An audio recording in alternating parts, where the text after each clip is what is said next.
এমন সুন্দর জীবন, এমন সুন্দর যৌবন, আহা শক্তির টাইমটা, জীবনের সক্ষমতার সময়। ছোটবেলা তো ভাইয়া দুর্বল, বৃদ্ধ বয়সটাও দুর্বল। তোমাদের অনেক কিশোর নওজোয়ান একজনের গায়েও চাদর নাই, কিন্তু মুরব্বী সবগুলোর গায়ে চাদর। দেখো চাকায়া, এই চাচারা তো আমার সব পরিচিত চাচা। অর্থ হইল এই বৃদ্ধের এই দুর্বলতা তাকে চাদর গায়ে দিতে বাধ্য করেছে। তার শরীরে শীতের অনুভূতিটা বেশি, ঠিক কিনা বলেন না কেন? কিন্তু তোমরা নওজোয়ান, তোমাদের অধিকাংশ কারো গায়ে চাদর নাই। তোমরা দেখো ভাইয়া, আমার গায়ে কোনো চাদরই নাই। তাইলে বুঝাইতে চাইলাম এই শক্তির সময় যৌবন। যুবক চাইলে পাহাড় কাইটা সমান করতে পারবে, যুবক চাইলে সাগর নদী মাটি দিয়ে ভরাট করে দিতে পারে। একটা এলাকার যুবক ছেলেরা যদি চায়, সবার হাতে হাতে মদের বোতল পৌঁছাই দিতে পারবে। একটা সমাজের ছেলেরা যদি চায়, সবার হাতে হাতে নামাজের মুসল্লাও তুলে দিতে পারবে। অতএব ছেলেরা, তোমরা যারা যুবক আয়োজন করছো, আমি তোমাদের উৎসাহ দেই, একটু আগাও, এখানে থাইমা যাইও না। একটা মাহফিল করছি, এক ফোটলা বিরিয়ানি খাওয়াই দিছি, খালাস না বন্ধু, একটু আগাও। তোমরা আবার বসো, যে কয়জনে মাহফিলের আয়োজন করছো তোমরা আবার বসো, যে আমরা কেমনে একটু ভালো হইতে পারি, একটু চরিত্রবান হইতে পারি, আমরা কেমনে নিজেরা নামাজ ধরতে পারি। একটু যদি হিম্মত করো যুবক, ইনশাআল্লাহ ভালো হবে। শনিবার দিন আমি আমার মাদ্রাসায়, এই শনিবারে সকাল 10টা থেকে বিকাল 4:30 পর্যন্ত, এইবারই প্রথমবার আমি আলাদা 16 বছর থেকে 30 বছরের নিচে যাদের বয়স, এই কিশোর যুবকদের জন্য আলাদা ইসলাহি মজলিসের আয়োজন করছিলাম। আমার শায়েখ আল্লামা মুফতি মুশতাকুর নবী সাহেব বয়ান করছেন, আল্লামা মুফতি আমজাদ হুসাইন সাহেব বয়ান করছেন, হজরত মাওলানা মুফতি ইউসুফ বিন ইকবাল বয়ান করছেন, আমাদের কুমিল্লা ক্যান্টনমেন্টের বড় একজন শিশু বিশেষজ্ঞ ডাক্তার মিজানুর রহমান, উনি বয়ান করছেন, আমি নিজে কিছু কথা বলছি। প্রায় 600 ছেলে এন্ট্রিভুক্ত আসছে, এখানে উপস্থিত হয়েছে 600। সন্দ্বীপে, চট্টগ্রামে আমরা প্রতি বছর সন্দ্বীপ যাই, সেখানে 4-5টা ছেলে ফজরের নামাজের জন্য, তারা বন্ধু কলেজের ছেলে, 4-5 জন ছেলে মাত্র। ওরা একদিন সিদ্ধান্ত নিছিল, ওরা সবসময় ফজরের নামাজ পড়তো, তো ওরা একদিন সিদ্ধান্ত নিছে যে ফজরের পরে তারা সন্দ্বীপ তো সাগরের পারে, তো সাগরের পারে হাঁটতো তারা। তো তারা একদিন সিদ্ধান্ত নিছিল আজ থেকে 1 বছর আগে, যে আমরা সকালবেলা না হাইটা চলো আমরা বন্ধুদেরকে ফজরের জন্য জাগাই, ফজরের ক্যাম্পেইন করি, ফজরের জন্য গণসংযোগ করি। এই 4-5 জন ছেলে উদ্যোগ নিয়ে শুরু করছে। ঠিক 1 বছরের মেহনতে এই গত নভেম্বর, 24 সালের নভেম্বরে আমি গেছি মাহফিলে, ওইখানে তারা আমার লিস্টেড, ফজরের পরে আমি তাদের জন্য আলাদা বয়ান করছি, তাদের আলাদা মাহফিল হয়েছে ফজরের পরে। মানে রাইতে আমি যেই প্যান্ডেলে ওয়াজ করছি, ওই প্যান্ডেলটা তারা সকালের জন্য আবার ভাড়া নিছে। বুঝেন না এই কথা? আমি ওখানে ছিলাম, আর ওখানে রাত্রে আসা যায় না, ওইটা সন্দ্বীপে স্পিড বোট দিয়ে আইতে যাইতে হয়, তো রাইতে আওয়ানোর সিস্টেম নাই, থাকতে হয়। এই জন্য ফজরের পরে আবার বয়ান করছি 1.5 ঘন্টা। তো ওরা, আমি বললাম এত ভোরে ছেলেরা আইবনি, কয় হুজুর আসবেন ইনশাআল্লাহ, আপনি দেখেন। তারা আমারে দেখাইছে কাগজে কলমে লিস্টেড করা, প্রায় 4,500 ছেলে এখন ফজরের নামাজ জামাতে পড়ে। যুবক চাইলে কি না পারে, যুবক চাইলে ভাঙতে পারে, যুবক চাইলে গড়তে পারে, যুবক চাইলে বুলডোজার দিয়ে সমান করে লাইতে পারে, সমান করে ফেলতে পারে। আবার সেই ভাঙার উপরে যুবক চাইলে গড়তেও পারে। আল্লাহ তাআলা নওজোয়ানের শরীরে অসম্ভব হিম্মত দান করছে, অসম্ভব হিম্মত। এই জন্য বাপ, আমি যুবক যারা, তাদেরকে উৎসাহিত করলাম। মহান আল্লাহ পাক রব্বুল আলামিন আমাদেরকে বলছেন, আমি তোমাদের ইমানদার, ইমান নিলাম, আমি ইমান দিছি বান্দা, আমি গত বছর যখন তাবলিগের সফরে ছিলাম দিনাজপুর জেলায়, গত বছর আগস্ট মাসে ৭২ বছর বয়স্ক একজন হিন্দু লোককে কালেমার দাওয়াত দিছিলাম। ওনার 2 ছেলে মুসলমান। ওনারে আমি 2.5 ঘন্টা কালেমার দাওয়াত দিছি। আমরা 3 জন আলেম মিলে কত অনুনয় বিনয় করছি, কাকুতি মিনতি করছি, কাঁদছি, চোখের পানি ফেলছি। একটা বার চাচা কালেমা পড়েন, আপনার ছেলে মুসলমান, ছেলের বউ মুসলমান, আপনার নাতি নাতনি সব মুসলমান, আপনি এখনো বসে আছেন কেন? আহা, এই ৭২ বছর হয়ে গেছে। বুড়া মিয়া কয় আমি ওটা বলবো না, পড়ব না। বলে নাই। আমি আমার সাথীদের কাছে, আমার 26 জন সাথী নিয়ে চিল্লাই গেছি, 16 জন আলেম, এক চিল্লা সফরে 950 মানুষ আল্লাহর রাস্তায় বের হয়েছে চিল্লার জন্য। আলহামদুলিল্লাহ, আল্লাহই করাইছে। তো বলতেছিলাম, আমি সাথীদের কাছে এসে বলছিলাম যে দেখেন ৭২ বছর বয়স হয়ে গেছে, এক আল্লাহর বান্দা, তার জবান দিয়া কোনোদিন তার মালিকের নামটা বের হয়। আমারে আপনারে আল্লাহ তাআলা কত বড় তৌফিক দিছে যে আমরা কত হাজারবার লক্ষবার কালেমা লা ইলাহা ইল্লাল্লাহ মুহাম্মাদুর রাসূলুল্লাহ এটা যে আমরা পড়তে পারি, পড়তে পারছি, এই সৌভাগ্যের কৃতজ্ঞতা কি? এটা যদি আল্লাহ আমগো জবান দিয়ে কোনোদিন না বলাইতো। কথা বলে না বাপ? এই ছেলেরা মিয়া, এই আব্বাস যারা নামাজ পড়ো না, আরে না ফরমান, তুই যদি হিন্দুর ঘরে জন্ম নিতি, তুই যদি ইহুদির ঘরে জন্ম নিতি, তুই যদি খ্রিস্টানের ঘরে জন্ম নিতি, বেটা কি হতো জীবন? যদি কোনোদিন কালেমার আহ্বান না শুনতা।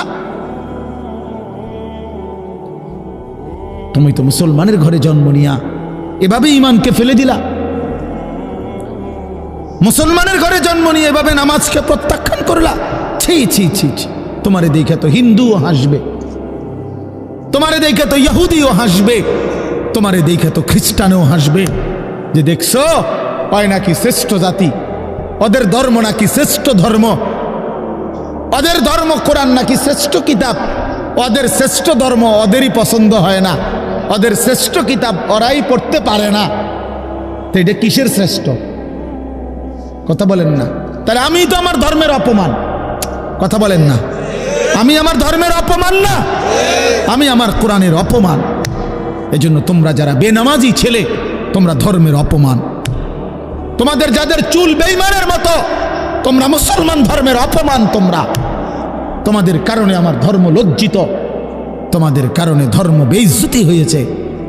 তোমরা ইসলামকে অপমানিত করলা, আল্লাহকে অপমানিত করলা, আমার নবীর শ্রেষ্ঠতম 23 বছরের আদর্শকে তোমরা অপমানিত করলা। এই অপমানের বিচার আল্লাহ করবে, মনে রাখো, ছেড়ে দিবে না বাপ। আল্লাহ কোরআনে বলছে, বান্দা আমি 1 সেকেন্ড ছাড়বো না, আমি হিসাব নিব। তুমি আমারে কি মনে করছো বান্দা? বাদুগা খাওয়াইছি দেখিয়া তুমি মনে করছো আমি মাতি না? হ্যাঁ, কিটা মনে করছো? পেশাব পায়খানার ভাত তুমি মনে করছো? আমি কিছুই বলবো না, কিছুই বলবো না। তুমি জানো না ফেরাউনকে শোয়াইছে কে? তুমি জানো না কারুনকে শোয়াই দিছে কে? তুমি জানো না নমরুদ সাদ্দাতকে নিশ্চিহ্ন করে দিয়েছে কে? তুমি শোনো নাই? তুমি আন্দাজ করো নাই আমি আল্লাহ কেমন? এই পৃথিবীর কত অবাধ্য জাতিকে আমি আল্লাহ ধ্বংস করে দিয়েছি, শোনো নাই? কই, গোটা পৃথিবীর সমস্ত আধুনিক প্রযুক্তি থাকার পরেও তো বাবা আমেরিকার ওই বেঈমানরা, ক্যালিফোর্নিয়ার লস অ্যাঞ্জেলস তাদের একটি স্টেট আগুনে দাবানলে পুরে ছাই হয়ে গেছে। লক্ষ লক্ষ কোটি কোটি মিলিয়ন বিলিয়ন ডলারের এক এক বিল্ডিং। আপনারা মুরব্বীরা মিলিয়ন বিলিয়ন ডলার কি তাই বুঝতেন না? কয়টা আপনি 1 মিলিয়ন বিলিয়ন ডলার কত টাকা? কমপক্ষে 300 টাকার বেশি। মানে আপনি এটি বুঝতেনও না, টেহাইডি এইটান বুঝতেনও না। কথা বুঝছেন কিনা? হ্যাঁ, আমরা কিতাবে পড়ছি এক বুজুর্গকে, হ্যাঁ, একটা জিনিস দামি ওনার কাছে ছিল, তো ওনার কাছে বলছি এটা আপনি বিক্রি করে দেন। কত মূল্য? উনি বলছে 100 দিরহাম, 100 টাকা। তখন উনি যখন বিক্রি করে দিছে, ওনারে 100 দিরহাম দিছে, তো অন্য কেউ ওনারে পরে বলছে, হায় হায় জনাব, আপনি তো বহুত বড় ঠকছেন, মাত্র 100 টাকা দাম চাইলেন, এটার দাম তো আরো অনেক।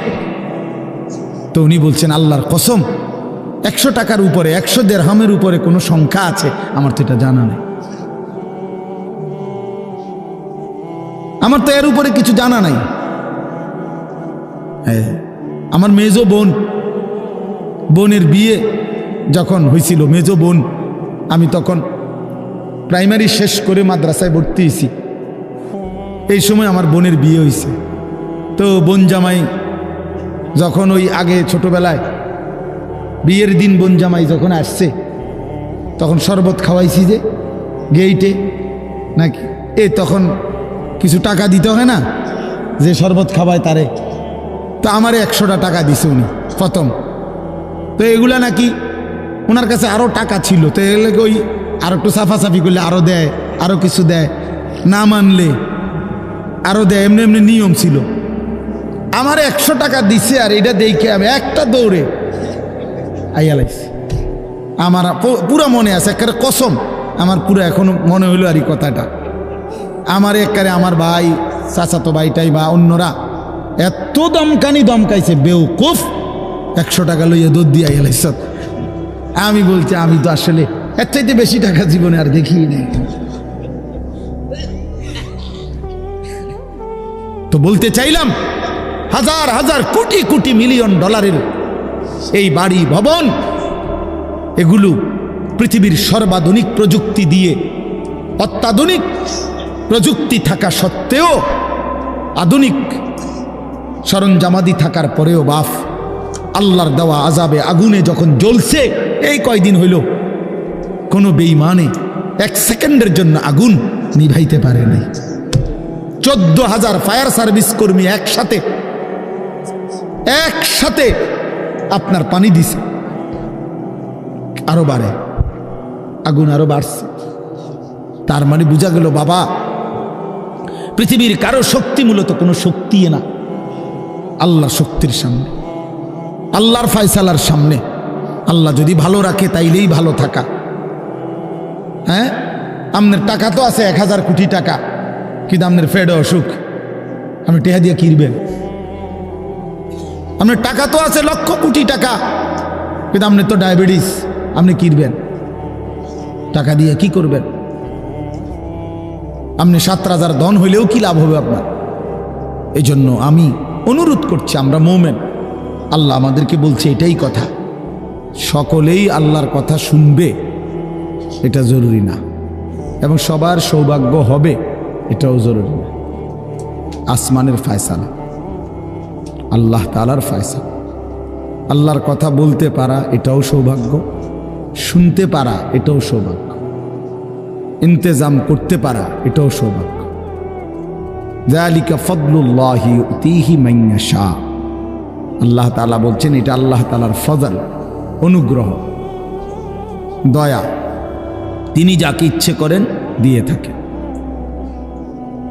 তিনি যাকে ইচ্ছে। হযরতে বেলাল রাদিয়াল্লাহু তাআলা আনহু, ওনার বাড়ি মক্কা মদিনা না, অনেক দূরে, কিন্তু উনি মুসলমান হয়েছেন, সাহাবী হয়েছেন। হযরতে হুযাইফা নবীজির সাহাবী, ওনার বাড়ি মক্কা মদিনা না, ইয়ামান, উনি মুসলমান হয়েছেন, সাহাবী হয়েছে।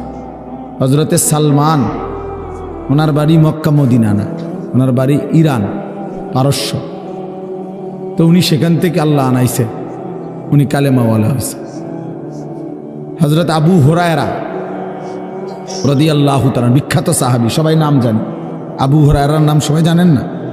উনিও কিন্তু মক্কা মদিনার মানুষ না, উনি দাউস গোত্র, এটা অনেক দূরের, কিন্তু সেখান থেকে আল্লাহ ওনাকে আনাইয়া মুসলমান হয়েছেন, সাহাবী হয়েছেন। কিন্তু আবু জেহেল বাড়ির কাছে, আল্লাহর ঘর কাবার সবচেয়ে কাছে, সর্বপ্রথম বাড়ি যার কাবা ঘরের পরে আবু জেহেলের বাড়ি। জানেন এটা? আবু জাহেলের ঘরের আগে কারো ঘর নেই, কারো ঘর ছিল না। নবীজির ঘরও আরো পিছনে ছিল, সবার ঘর পিছনে। কাবা ঘরের সবচেয়ে নিকটতম প্রতিবেশী ছিল আবু জাহেল। তো কি হয়েছে এতে? কিন্তু বদনসিব, আবুল আহাব কাছে ছিল, বঞ্চিত। এই জন্য এটা আসমানের ফয়সালা। এত কাছে থেকে বঞ্চিত হলো কেন? এত দূরের থেকে আসলো কেন? বুঝছেন না হিসাবটা? তাহলে মূলত ফয়সালাটা কার? আল্লাহ। ইউতিহি মান ইয়াশা। আল্লাহ বলছেন আমার অনুগ্রহ, আমার দয়া আমি যাকে ইচ্ছে করি দিয়ে থাকি, আমি যাকে ইচ্ছে করি দিয়ে থাকি। এই জন্য বললাম আর কি, আমি সবাই শুনতে পারবে, শুনবে এটা জরুরি না। আল্লাহ যাকে পছন্দ করে, ইচ্ছে করে, তাকে আল্লাহ তাআলা দ্বীনের বুঝ দান করে। হাদিসের মধ্যে আছে মাইয়ুরিদিল্লাহু বিহি খায়রান ইউফাক্কিহু ফিদ্দীন। আল্লাহ যার ভালো চান, কল্যাণ করতে চান, তাকেই আল্লাহ তাআলা দ্বীনের বুঝ দান করে, দ্বীনের বুঝ দান করে। নবীজি বলেন ইজা আরাদাল্লাহু বিআবদিন খায়রান ইস্তা'মালাহু। আল্লাহ যখন তার কোনো বান্দার ব্যাপারে ভালোর ফয়সালা করে, তো আল্লাহ তাআলা তাকে কাজে লাগান। সাহাবীরা জিজ্ঞেস করছে কিভাবে কাজে লাগায়? কাইফা ইস্তা'মিলুহু, হে আল্লাহ রাসূল, আল্লাহ তাকে কাজে লাগান কিভাবে? তো নবীজি বলেন ইউওয়াফিকুহু লিআমালিন ক্বাবলাল মাউত। আল্লাহ যাকে ভালো চান তাকে মৃত্যুর আগে আগে নেক আমল করার তৌফিক দান করে। এটাই তারে কাজে লাগাইছে যে ঠিক আছে, তোমারই দিয়ে আমি আমার সেজদা দেওয়াবো, তোমারই দিয়ে আমি আমার ঘরের খেদমত নেব, তোমারই দিয়ে আমি আমার কোরআনের খেদমত নেব। আল্লাহ তাকে আমলের তৌফিক দিয়ে থাকেন। তাইলে এই জন্য বললাম, এটা সব সময় মনে রাখবে, আল্লাহর দেওয়া তৌফিক ছাড়া বান্দা নামাজ পড়তে পারে না। বাত আল্লাহ সবাইকে খাওয়ায়, সেজদা আল্লাহ সবাইকে দিয়ে দেওয়ায় না। দুনিয়ার প্রয়োজন আল্লাহ সকলের প্রয়োজন পূরণ করে। জন্তু জানোয়ার, কুকুর বিড়াল, সাপ বিচ্ছু, কাফের মুশরিক বেঈমান নাস্তিক মুরতাদ, এদের সকলের দুনিয়াবি প্রয়োজন আল্লাহ পূরণ করে। এই খানা পিনা, পেশাব পায়খানা, হ্যাঁ জরুরত, এগুলো তো আল্লাহ তাআলা জন্তু জানোয়ারেরও পূরণ করে। কিন্তু সেজদা, আল্লাহর গোলামি, আল্লাহর ইবাদত সবাইকে দিয়ে আল্লাহ করায় না।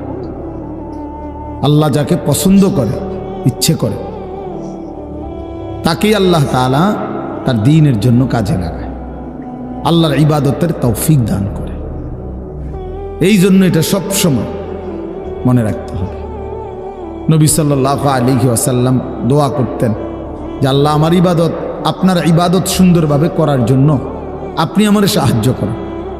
আপনি সাহায্য না করলে হবে না, আপনি তৌফিক না দিলে হবে না। আল্লাহুম্মা লা মানি আলিমা আ'তাইত। আপনি দিলে বাধা দিবে কে? আপনি না দিলে দিবে কে? আপনাকে বাদ দিয়ে কারো কোনো চেষ্টায় কি লাভ হবে? কোনো লাভ হবে না। এই জন্য এটা অনেক বড় ইহসান, আল্লাহ তাআলার দয়া। আল্লাহ যাকে পছন্দ করে, ইচ্ছে করেন, দয়া করেন, আল্লাহর ইচ্ছা হয় আল্লাহ তাকে কোরআন পড়তে দেয়, দ্বীন মানতে দেয়, আল্লাহকে সেজদা করতে দেয়। আর এমনি বাকিদেরকে আল্লাহ খাওয়ায় পড়ায়, এটা একটা কমন ব্যাপার। আল্লাহ তাআলা বলছেন আমি অনুগত অবাধ্য সবাইকেই খাওয়াই। কাফের মুশরিক বেঈমান কারো রিজিক দুনিয়াবি আমি আটকাই না। এই জন্য আল্লাহ তাআলা ফেরাউনকেও রিজিক দিছে, মুসা নবীকেও রিজিক দিছে না? নমরুদকেও রিজিক দিছে, ইব্রাহিম আলাইহিস সালামকেও রিজিক দিছে। আল্লাহ তাআলা আবু জেহেল, আবুল আহাবকেও রিজিক দিছে, নবী সাল্লাল্লাহু আলাইহি ওয়াসাল্লামকেও রিজিক দিছে। তাহলে দুনিয়ার প্রয়োজন সকলের পূরণ করছে, সকলের। কিন্তু আখিরাত সমান না, আখিরাত ভিন্ন। আখিরাত শুধুই ইমানদারের। পরকালের সুখ শান্তি নিয়ামত শুধুই ইমানদারের, শুধুই সেজদাওয়ালার। কোরআন শরীফে আছে আল্লাহ তাআলা বলবে কুলু ওয়াশরাবু হানিআম বিমা কুনতুম তা'মালুন। আমার বান্দা বিগত জীবন দুনিয়াতে যে আমল করছো তার বিনিময়ে আজকে জান্নাতে খাও, পান করো, ওগুলোর বিনিময়ে। কুলু ওয়াশরাবু হানিআম বিমা আসলাফতুম ফিল আইয়ামিল খালিয়া। আল্লাহ বলেন, জান্নাতীকে বলবে, বান্দা নিশ্চিন্তে আরামসে দুনিয়ার জীবন যে তুমি নেক আমল করেছ, তার বিনিময়ে আজকে আরামসে নিশ্চিন্তে নির্বিঘ্নে আমার জান্নাতে খাও এবং পান করো। জাযাআম বিমা কানু ইয়ামালুন। আল্লাহ তাআলা বলেন, জান্নাতের এই নিয়ামত বান্দা তোমাকে দিলাম কিসের বিনিময়? জাযাআম বিমা কানু ইয়ামালুন। ওই যে দুনিয়ায় আমল করেছিলে তার বিনিময়। এ তোমার সেজদার বিনিময়, এ তোমার রুকুর বিনিময়, এটা তোমার জিকিরের বিনিময়, আমার গোলামের বিনিময়, আমার বন্দিগির বিনিময়। এই জন্য আখিরাত শুধুই মোমেনের জন্য, পরকাল শুধুই ইমানদারের জন্য।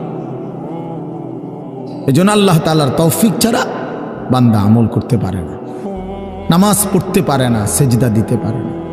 কত ছেলে দেখেন না, চোখের সামনে এক ওয়াক্ত নামাজ পড়ে না, জানেও না সে মানুষের বাচ্চা নাকি জানোয়ার, এটাও জানে না।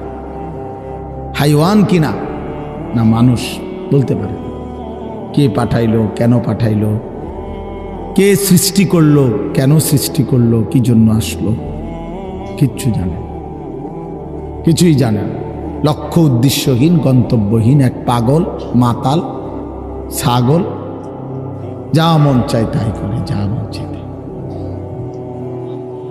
এটা জিন্দিগি আর কি। এ তো লক্ষ্য উদ্দেশ্যহীন জীবন, জন্তু জানোয়ারের জীবন। মুসলমান তো তাকে বলে যার সুনির্দিষ্ট গন্তব্য জানা আছে। ইমানদারের গন্তব্য জানা আছে যে আমার গন্তব্য কোথায়, আমার এটা হায়াত, এরপরে আমার মৃত্যু, কবর, এরপরে আমার হাসরের মাঠ, এরপরে আমার মিজান, হিসাব, এরপরে আমার ফুলসেরাত, এরপরে আমার জান্নাত। আমার টার্গেট জানা আছে, আমার গন্তব্য জানা আছে। আমি থামবো সেদিন, জান্নাতে যাব যেদিন। আমার টেনশন দূর হবে সেদিন, আমি জান্নাতে ঢুকবো যেদিন। ওয়াকালু আলহামদুলিল্লাহিল্লাযী আযহাবা আন্নাল হাযান। কোরআনুল কারীমের মধ্যে আছে, আল্লাহ তাআলা বলেন, জান্নাতি বান্দা জান্নাতে ঢুকে বলবে, আল্লাহ আপনার প্রশংসা করছি, আজকেই আমার চিন্তা পেরেশানি জীবনের তরে শেষ হলো। আজ আমি জান্নাতে ঢুকলাম, এবার আমি নিশ্চিন্ত হলাম, নিশ্চিন্ত হলাম। আর কোনোদিন এই জান্নাত থেকে বের হতে হবে। আল্লাহ তাআলা বলছেন, আর কখনোই এখান থেকে বের হইতে হবে না। খালিদিনা ফিহা আবাদা, চিরস্থায়ী। চলেন বাপ, তো এই জন্য বললাম, নিজেদের ছেলে, নিজেদের মেয়ে, নিজেরাও ইনসাফের সাথে ভাইবেন যে আপনি আখিরাত চিনেন কিনা। আপনার ছেলে মেয়েগুলো যেই জীবন পরিচালনা করতেছে, এতে কি মনে হয়, এতটুকু আন্দাজ করা উচিত যে আমার ছেলে আসলে আখিরাত চিনে কিনা, আমার ছেলের সামনে কোনো গন্তব্য আছে কিনা, নাকি এই মোবাইল, নারী, ছবি, জিনা, ব্যভিচার, মদ, জুয়া, নাচ, গান, উলঙ্গ দৃশ্য, হালাল হারামের কোনো বাজ বিচার নাই, পাক নাফাকের কোনো বাজ বিচার নাই, লজ্জা শরম হায়া কিচ্ছু নাই। যখন যা মন চায় খাইতেছে, হ্যাঁ, যা মন চায় তাই করতেছে। তো এই খামখেয়ালি জীবন, যখন যা মন চায় তাই, হালাল হারাম, জায়েজ না জায়েজের জীবন, যার পার্থক্য নাই, আল্লাহ তাআলা কোরআনে বলছে তার উদাহরণ হলো ফামাসালুহু কামাসালিল কালব, কুত্তার মতো। হ্যাঁ, এটা কোরআন শরীফের আয়াত। ওই জীবন কুত্তার জীবন, কুকুরের জীবন। এই জন্য আমি সবসময় এটা বুঝি, বেনামাজির জিন্দিগি কুত্তার জিন্দিগি। এই ফজরের নামাজ না পড়ে যে জানোয়ারগুলো ঘুমায় থাকে, এগুলা কুকুরের জিন্দিগি। খালাস। এই সুদখোরগুলো যে জিন্দিগি কাটায়, এগুলো কুকুরের জিন্দিগি। এই হারামখোরগুলো যে জীবন কাটায়, এটা জানোয়ারের জীবন কাটায়। হ্যাঁ, কোরআন শরীফের আয়াত এটা। ওয়াত্তাবাআ হাওয়াহু ফামাসালুহু কামাসালিল কালব।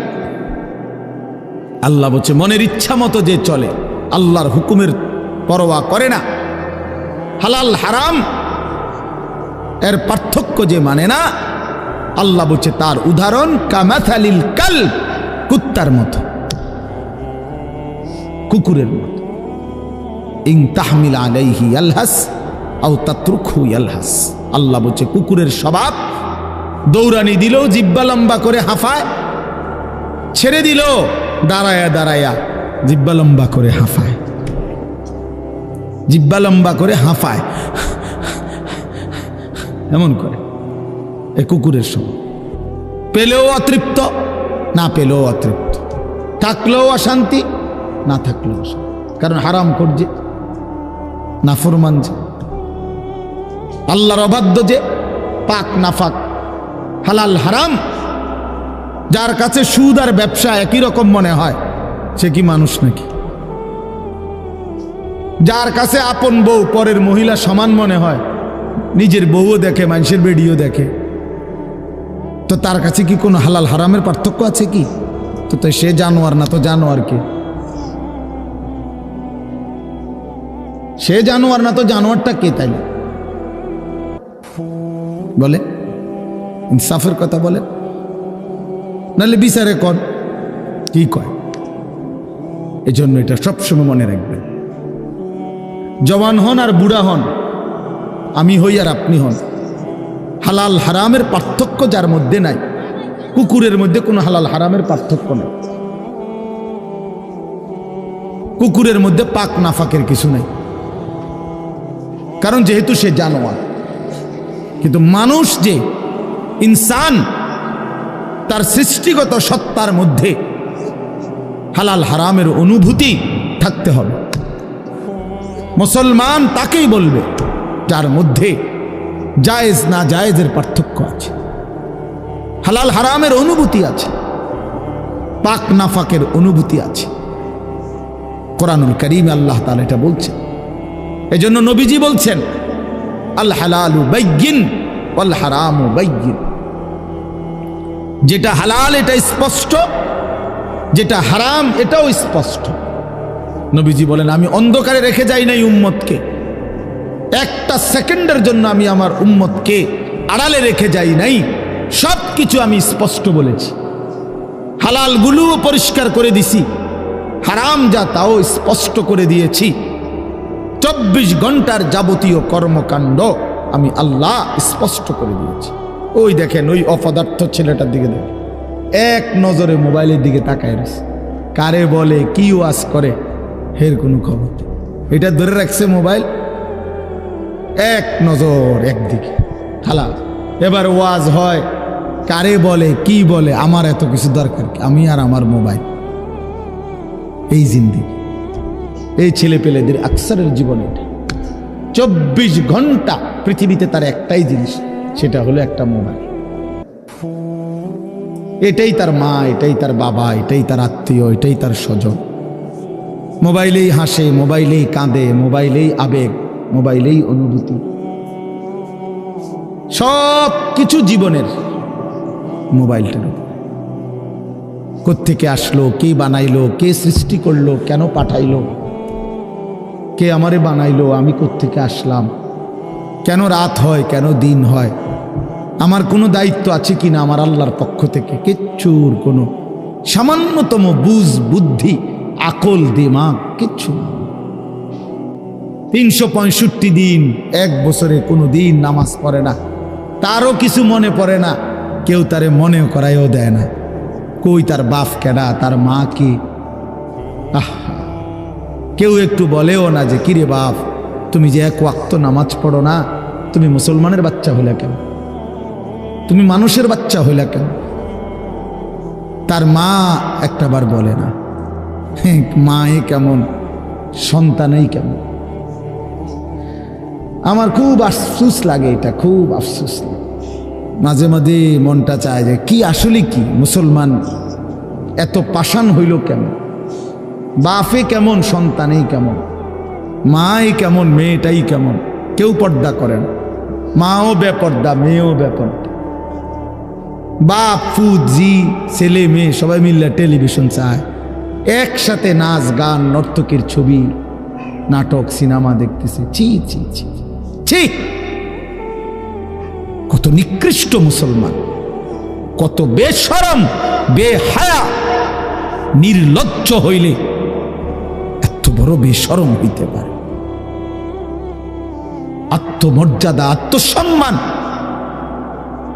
লজ্জা যদি এক বিন্দু থাকতো তাইলে তো বাবা জিজ্ঞেস করতো যে কিরে বাপ, তুই মুসলমানের ঘরে জন্ম নিয়া এক ওয়াক্ত নামাজ পড়ে না, তুই কেমনে রে আমি মুসলমানের সন্তান হইলি?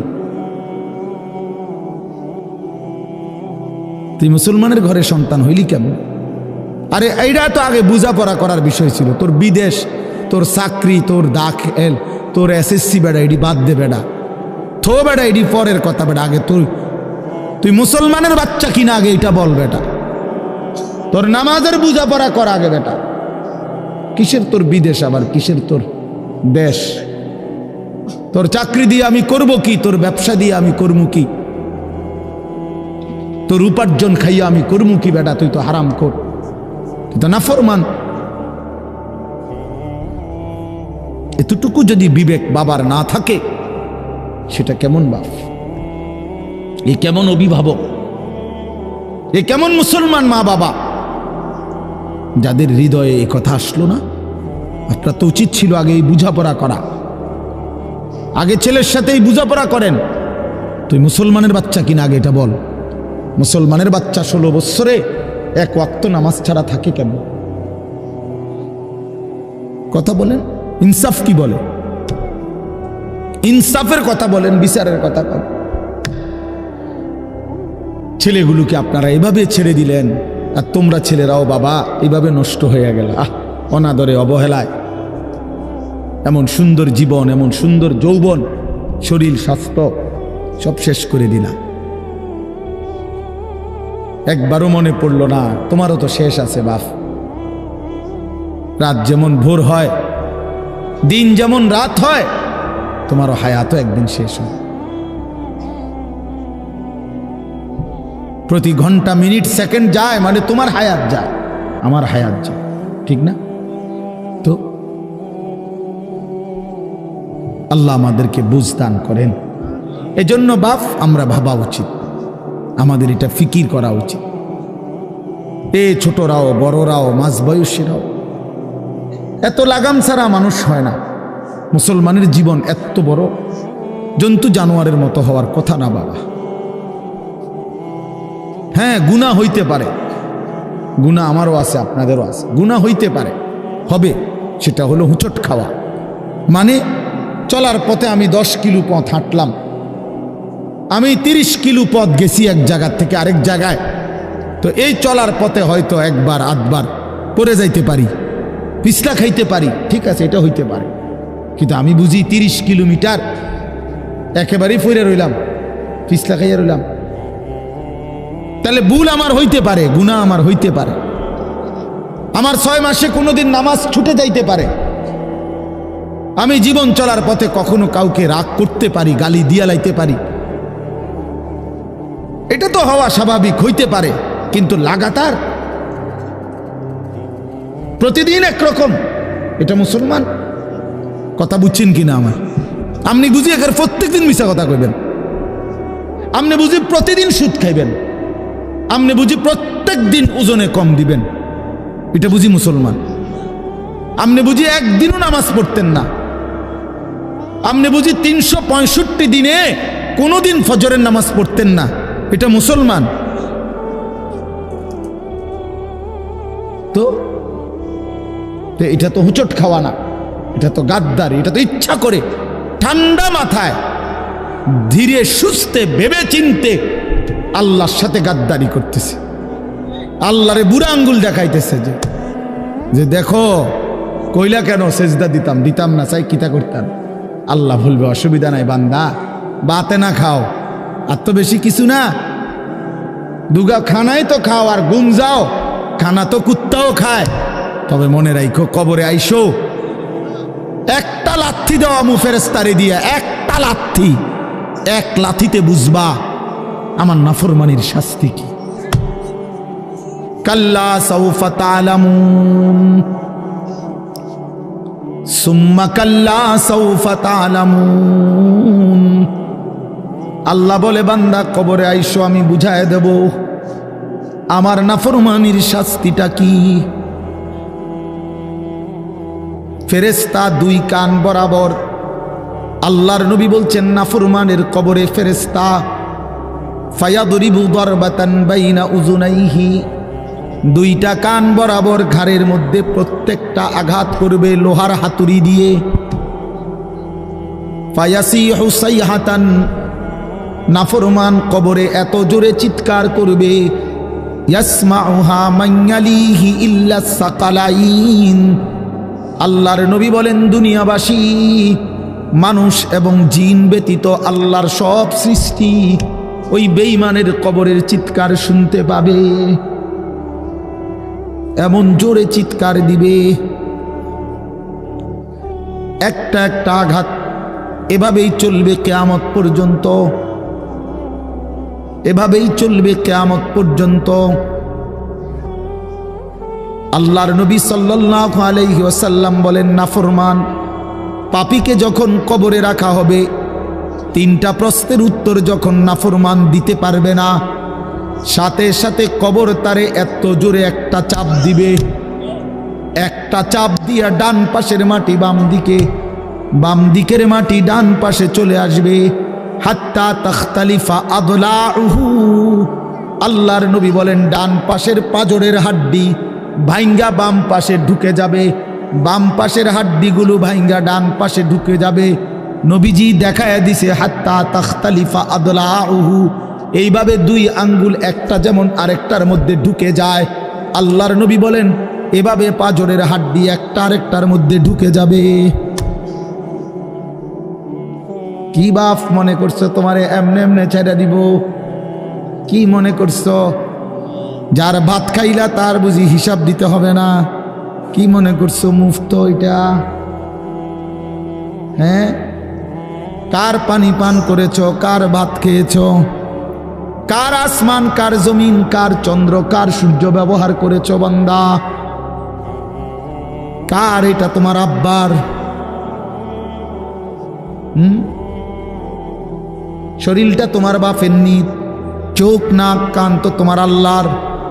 আলাম নাজআল লাহু আইনাইন ওয়া লিসানান ওয়া শাফাতাইন। আল্লাহ বলে বলো না বান্দা আমি কি দুইটা চোখ দেই নাই? ওহ বাবা কথা কই না। আমি কি জিহ্বাটা দেই নাই? আমি কি দুইটা ঠোঁট দেই নাই? তো উত্তরে কি বলবেন যে না দেন নাই? কি বলবেন? কথা বলেন। তো এই কথা বলার হিম্মত আছে কারো যে আল্লাহ আপনি চোখ দেন নাই, আপনি ঠোঁট দেন নাই? কারো সাহস আছে কিনা এটা বলার? তাইলে আল্লাহই তো দিয়েছেন। আলাম নুসিহ জিসমাকা, হাদিসে আছে নবীজি বলেন আল্লাহ জিজ্ঞেস করবে হাসরের মাঠে বান্দা বলো না আমি কি তোমার শরীরটা সুস্থ রাখি নাই? ওয়া নুরভিকা মিনাল মা, আমি কি প্রতিবার তৃষ্ণার্ত অবস্থায় তোমারে আমি আল্লাহ তো আমি কি পানি পান করাই নাই? আমি তো পানি পান করিয়েছিলাম, আমি তো তৃষ্ণা নিবারণ করেছিলাম, আমি তো ক্ষুধার চাহিদা পূরণ করেছিলাম, আমি তো কায়নাতের সূর্য চন্দ্র আলো বাতাস দিয়েছিলাম। ওয়াজআলনা নাওমাকুম সুবাতা, আল্লাহ বলে সারাদিনের ক্লান্তি দূর করার জন্য রাত্রি গভীরের ঘুম আমি আল্লাহই তো বানিয়েছি। ওয়াজআলনাল লাইলা লিবাসা, অন্ধকার কালো চাদর দিয়ে ঢেকে পৃথিবীটাকে অন্ধকারাচ্ছন্ন করে দিয়েছি আমি আল্লাহই তোমার ঘুমের উপযুক্ত পরিবেশের জন্যে। আবার দিনের বেলা আলোকিত করে দিয়েছি তোমার উপার্জনের সুবিধার জন্যে। রাতে তুমি ঘুমাইবার জন্য অন্ধকার করে দিয়েছি, দিনে তুমি রোজগার করবা এই জন্য আলোকিত করে দিয়েছি। সুবহানাল্লাহ। ওয়াজআলনান নাহারা মাআশা, উপার্জনের জন্য দিন বানিয়েছি, ঘুমাইবার জন্য রাত বানিয়েছি। ওয়াজআলনা সিরাজান ওয়াহাজা, একটা উজ্জ্বল সূর্য আমি আল্লাহ বানিয়েছি। ওয়ানজালনা মিনাল মুসিরাতি মাআন সাজ্জাজা, জমাট বাঁধা মেঘ থেকে আমি আল্লাহ অঝোর ধারায় বৃষ্টি নামিয়েছি। এই জমিনটাকে সিক্ত নরম করেছি, ছোট্ট ছোট্ট ছিদ্র বানিয়েছি। তোমার অনাদরে ফেলে দেওয়া দানা আমি আল্লাহ কুদরতি স্বয়ংক্রিয় মেশিন দিয়ে আমি আল্লাহ জমিনের নিচে আমি নিয়ে এসেছি। কয়দিন পরে আবার আমি আল্লাহ সেই ছোট্ট দানা থেকে নতুন গাছ বের করে দিয়েছি। লিনুখরিজা বিহি হাব্বান ওয়া নাবাতা, তাহলে রিজিকের ব্যবস্থা আমি করলাম, ঘুমের ব্যবস্থা আমি করলাম, উপার্জনের পরিবেশ আমি করে দিলাম, শরীর স্বাস্থ্য জীবন যৌবন আমি দিলাম। আমি কেন সেজদা পেলাম না? আল্লাহ যদি বলে বান্দা আমি কি অপরাধ করলাম, আমি তোমার এত কিছু দিয়ে আমি কি অন্যায়টা করলাম যেই অপরাধের কারণে তুমি আমারে সেজদা দিলা না? কি বলবা যুবক?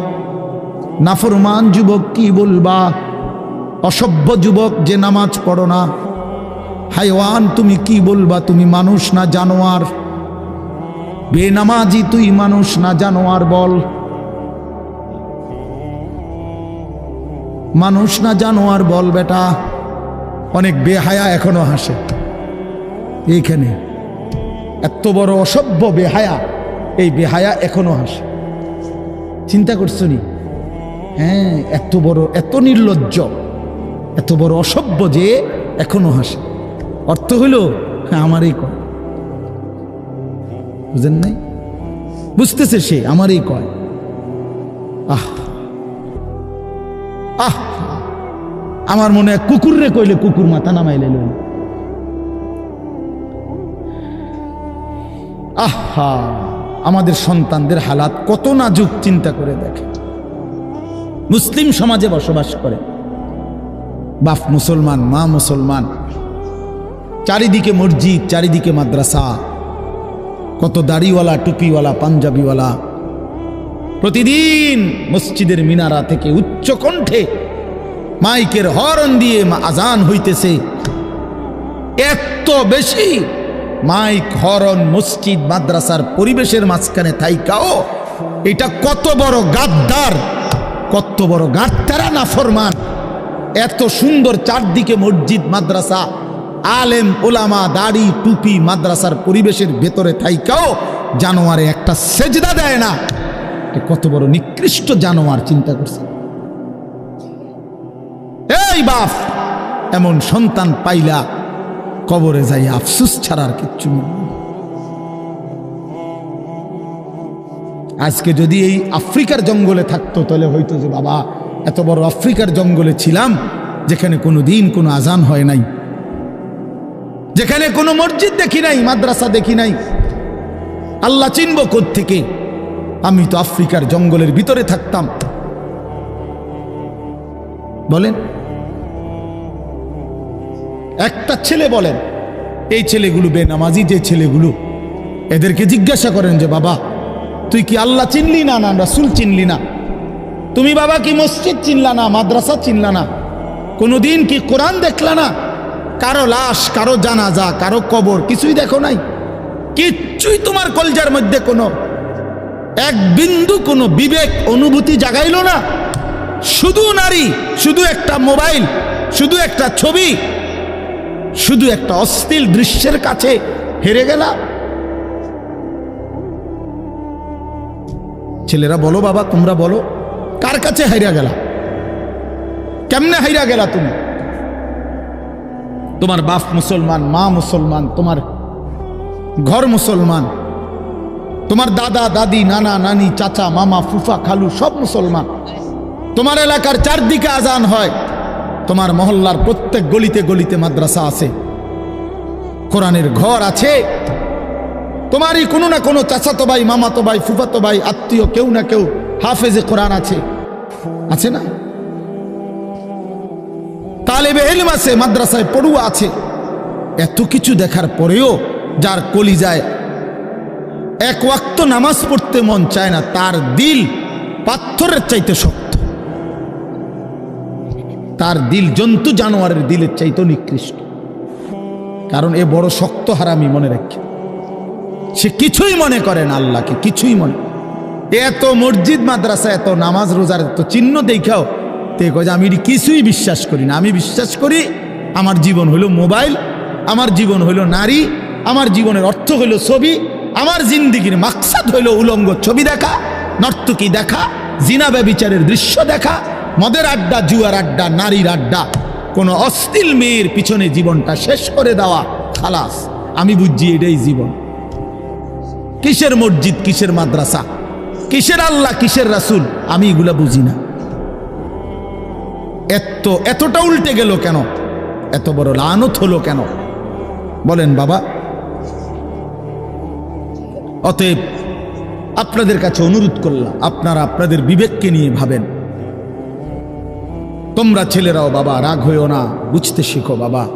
কে ফিরাবে তোমাদেরকে? কে ফিরাবে? কে ফিরাবে? কে ফিরাবে বাপ? তোমরা কি কোনোদিন মরবা না? আজ যদি মৃত্যু হয়, এই বেনামাজি জিন্দিগি নিয়ে কেমনে কবরে যাইবা? ঠিকবা কেমনে? এই নাফরমানের জিন্দিগি নিয়ে কেমনে ঠিকবা? এই জন্য আমরা প্রত্যেকেই প্রস্তুতি নেই।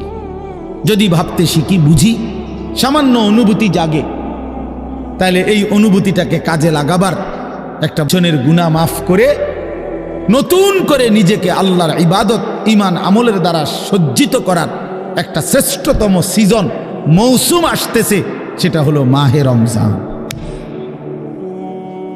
মাহে রমজান বড় বেশি সুযোগ আসতেছে।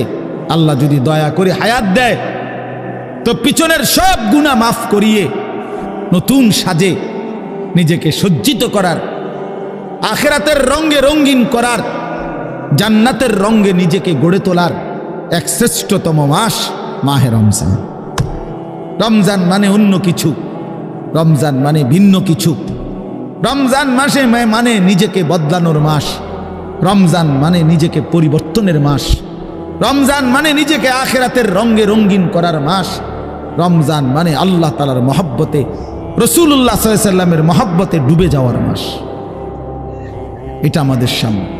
আল্লাহ আমাদের জন্য রমজানের হায়াত ভিক্ষা দান করেন। আল্লাহ যেন আমাদের সকলকে রমজান পর্যন্ত পৌঁছিয়ে দেন। এই আয়াত দেখেন, আল্লাহ তাআলা বলছেন, ইয়া আইয়ুহাল্লাযীনা আমানু, হে ঈমানদারগণ, কুতিবা আলাইকুমুস সিয়াম, তোমাদের উপরে রোজা ফরজ করা হলো, কামা কুতিবা আলাল্লাযীনা মিন ক্বাবলিকুম, যেমনটা ফরজ করা হয়েছিল তোমাদের পূর্ববর্তীগণের উপর, মানে পূর্বের ঈমানদার উম্মতদের উপর।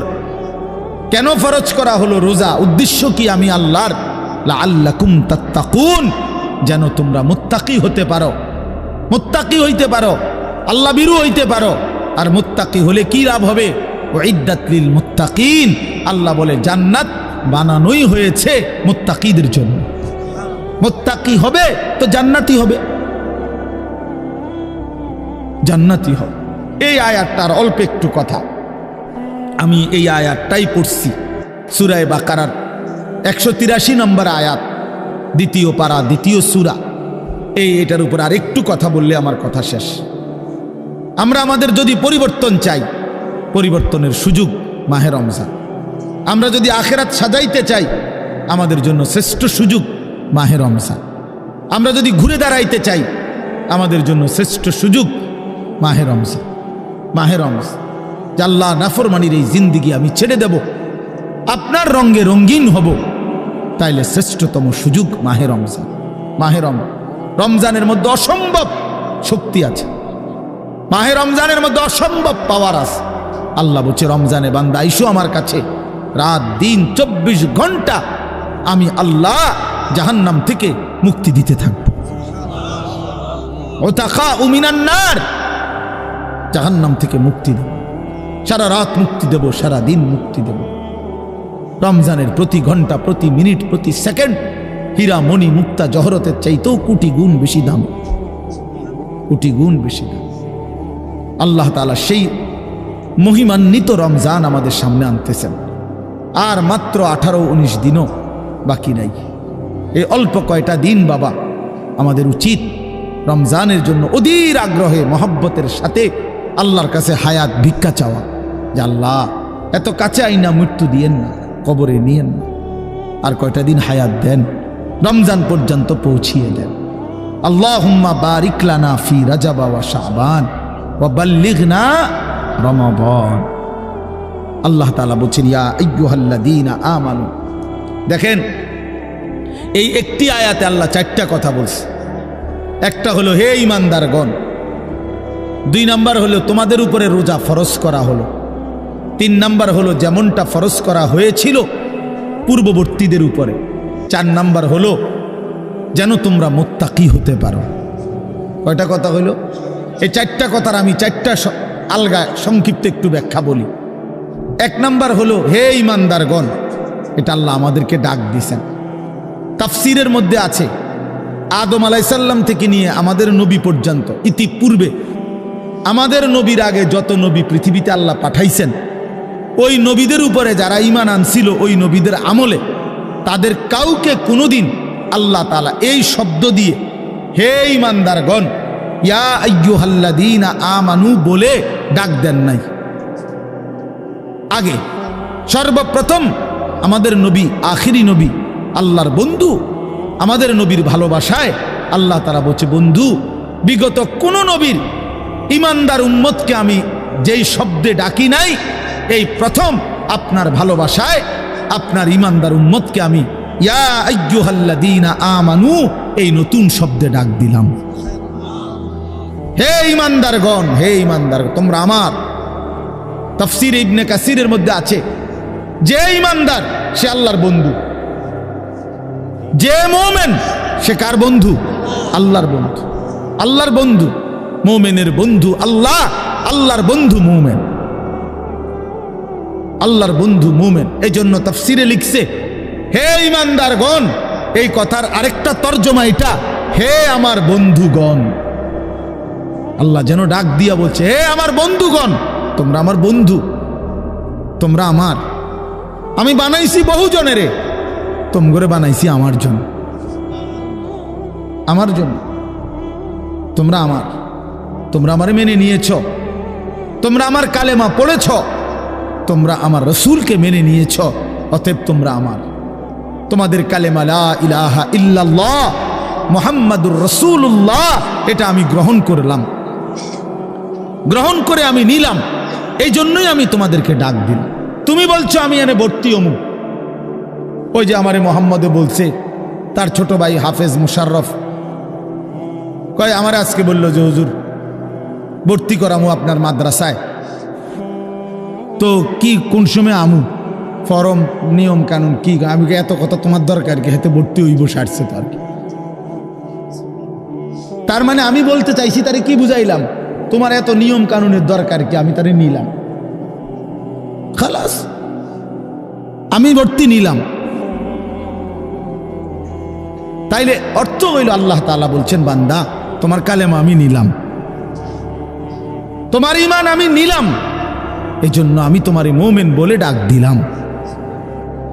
আল্লাহ কাউকে নিজের করে ডাক দেওয়া, খোদার কসম এটা তার জীবনের সবচেয়ে বড় পাওয়া। যদি দিল থাকতো তাইলে আমরা বুঝতাম। এক এমপি সাহেব যদি কারো নাম নেয়, এক মন্ত্রী সাহেব কারো নাম নেয়, আর তারে যদি কেউ আইয়া কয় আজকে তো মন্ত্রী সাহেবের কাছে গেছিলাম আর উনি তোমার নাম নিছে, তোমার কথা ভালো কইছে, বাবা হেতে বেটা তো মানে ঠ্যাঙালগি দিয়ে আটটা লেবে। হ্যাঁ ভাই তাইয়া ঘরে বেড়িয়ে কথাবার্তা সাবধান কও, আগের মতো নাই, যেরুম মনে করছে এরুম না। কি কিছে মন্ত্রী সাহেব আজকেও আমার নাম রয়েছে, জিঙ্গাও মানে সে এটাকে খুব গৌরবের মনে করবে, ঠিকই না বলেন না কেন? সবার কাছে ঘুরে ঘুরে বলার চেষ্টা করবে আমি কিন্তু মন্ত্রীর পরিচিত। হাদিসের মধ্যে আছে এক সাহাবী উবাই ইবনে কাব রাদিয়াল্লাহু তাআলা আনহু, সাহাবীদের মধ্যে নবীজির সবচেয়ে সুন্দর কোরআন শরীফ পড়তেন যিনি, ওনার নাম হলো উবাই ইবনে কাব। তো এই উনি নবীজি একদিন উনাকে বলছেন, এই সাহাবীকে, যে উবাই এদিকে আসো, তুমি আমারে কোরআন শরীফ পড়ে শোনাও, বুঝছেননি? তখন ওই সাহাবী একটু লজ্জিত হয়ে বলতেছি, ইয়া রাসূলুল্লাহ, আমি আপনার সামনে কোরআন পড়ব? অথচ কোরআন তো আমরা আপনার থেকেই শুনি, কোরআন আপনার উপরেই নাজিল হয়, আমি কোন সাহসে আপনার সামনে কোরআন পড়ি? তো নবীজি বললেন, শোনো, মহান আল্লাহ পাক রব্বুল আলামিন জিব্রাইল পাঠাইয়া তোমার নাম নিয়া বলছে তোমার কাছ থেকে আমি কোরআন শুনতে। এই আমরা স্পষ্ট হাদিসে পড়ছি, বিশ্বাস করেন।